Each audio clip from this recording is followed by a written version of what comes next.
take a look at my freshwater sump on the 240. A lot of changes going on in the 240, and it's time to do a little bit of maintenance ahead of time before we start to move plants and stuff around. The reason for that, the filters down there will get completely clogged up, plus I got some fish down there and some shrimp down there that need to be moving into some other tanks.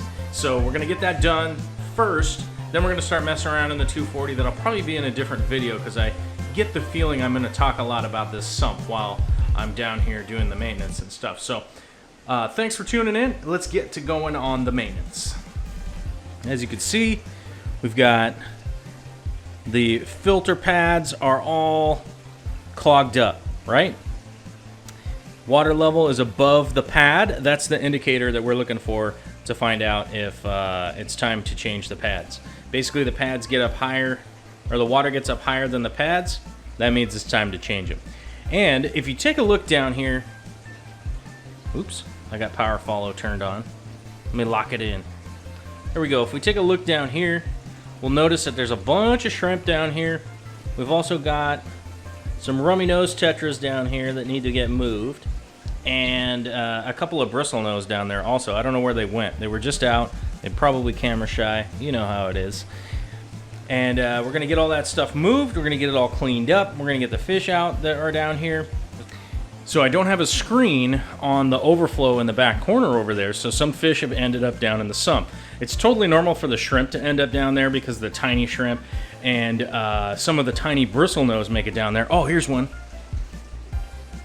So the tiny bristlenose make it down there from time to time because they're so small they fit through the screen, and then eventually they grow up big enough that I can actually locate them with my eyeballs and then get them back up into the display, or move them to another tank, or, you know, maybe another hobbyist or something.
Take the pretty shrimp and I move them into that tank right there, and then they're all set up to go breed over there. Then the ugly ones I take and I put back up into the 240 because they're potential puffer food. Not very often, but they're potential puffer food.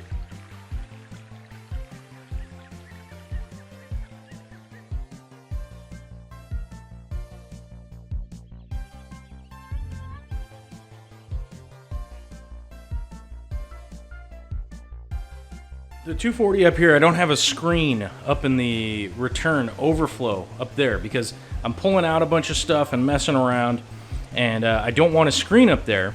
So typically fish and stuff won't end up down in the sump because of the screen in the overflow.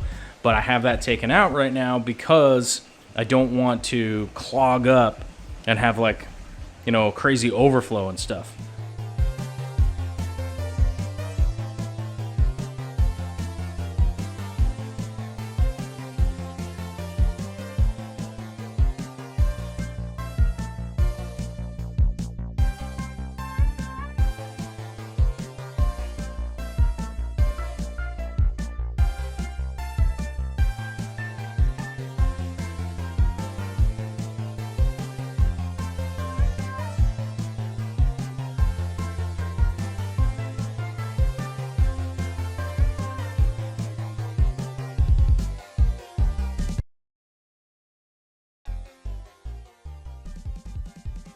All right. As you can see, we've got the filters cleaned. We got the fish that were down here. We had some fish down here. We got them out. We got new filter pads put in. We got a lot of the excess shrimp down here moved to each tank that needs the shrimp moved. On Friday, I think I'm going to be doing the front 2 chambers just to show you guys a little bit of what goes on in here. As you can see, we've got lots of media bags and stuff like that. Not a whole lot of detritus gets caught up in here. A little bit does. Most of it moves along the line down into the filters and gets cleared out. But that's kind of a little look at my maintenance and things that I have to do. Just a short little video for you guys, and you know, hit the buttons down below and all that stuff because it's YouTube, and I'll talk to y'all later.